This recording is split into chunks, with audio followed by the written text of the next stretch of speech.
విచారణకు సహకరించిన వారికి కృతజ్ఞతలు తెలియజేసుకుంటూ ఈరోజు మా అన్న భూమిరెడ్డి శివప్రసాద్ రెడ్డి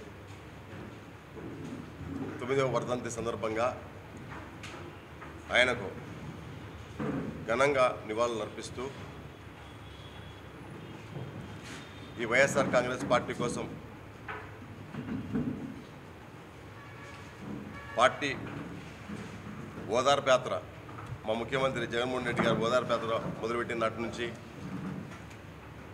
2014 సార్వత్రిక ఎన్నికల వరకు క్రియాశీలకంగా పనిచేసి 2014 సంవత్సరం తెలుగుదేశం పార్టీ అధికారంలోకి వచ్చిన తర్వాత 2015 సంవత్సరం ఏప్రిల్ 29వ తారీఖున మా అన్న భూమిరెడ్డి శివప్రసాద్ రెడ్డిని ఎంఆర్ఓ ఆఫీస్కు పిలిపించి ప్రత్యర్థులు తెలుగుదేశం పార్టీ నాయకులు పిలిపించి విచక్షణారహితంగా హత్య గావించినారు.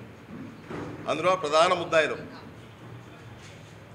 ముద్దాయిలు పంజగల శ్రీనివాసులు వగైరాలతో పాటు ముఖ్యంగా ఆనాడు ఎంపీపీగా 2014 సంవత్సరంలో ఎంపీపీగా పనిచేసినటువంటి బండమీదపల్లి గ్రామానికి సంబంధించినటువంటి డివి పాలిమర్స్ అధినేత దగ్గుబాటి వెంకట ప్రసాద్ నేతృత్వంతో ఆయన హత్య కేసులో ముద్దాయిలతో పాటు మా కుటుంబ ప్రధాన శత్రువులైనటువంటి పంజాగల శ్రీనివాసులు వాళ్ళ అనుచరులకు 25 లక్షల రూపాయలు డబ్బులు ఇవ్వడంతో పాటు ఆయన vehicle Mahindra Scorpio jeep 33 jeep వారికి ముద్దాయిలకు ఇచ్చి కుట్ర పన్ని మా ఆయనను హత్య చేయించాడు. ఆ కుట్ర కేసులో భాగంగా ఆనాడు ఆ హత్య కేసును రాప్తార్ పోలీస్ స్టేషన్ వారు 2015 సంవత్సరం నందు రాప్తార్ పోలీస్ నందు మా అన్న ఎంఆర్ఓ ఆఫీస్ నందు హత్య జరిగినట్టు పోలీస్ స్టేషన్లో కేసు అయింది. అందులో ప్రధాన ముద్దాయి దగ్గుబాటి వెంకట ప్రసాద్, పంజగల శ్రీనివాసులు, హరి, ఆదెప్ప, రంగనాయుడు, శిక్షావలి, కమల్ బాబు, గన్నపోస గోపాల్ రెడ్డి, సాంబశివారెడ్డి, కోటల ఆదెప్ప వీరందరినీ కూడా పోగు చేసి వీరికి 25 లక్షల రూపాయలు ముట్ట చెప్పి వెహికల్ ఇచ్చి మా అన్న హత్య కేసులో ప్రధాన ముద్దాయిగా ఉన్నారు. తర్వాత ఆనాడు తెలుగుదేశం పార్టీ అధికారంలో ఉన్నప్పుడు వారి అధికార బలంతో వారి యొక్క అధికార బలాన్ని ఉపయోగించుకొని 2017 సంవత్సరంలో ఛార్జ్షీట్ 2016 సంవత్సరంలో ఛార్జ్షీట్ నమోదు చేసినప్పుడు కోర్టుకు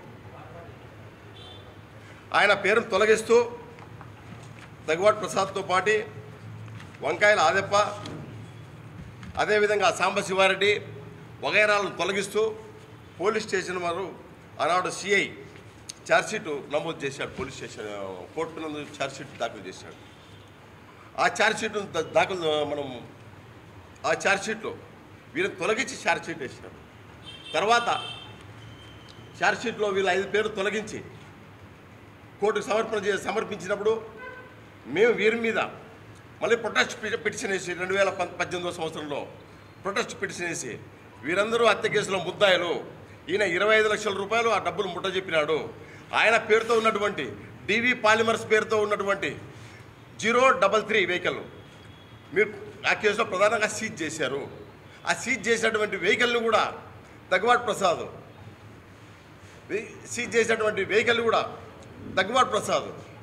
ఆయన ప్రాపర్టీ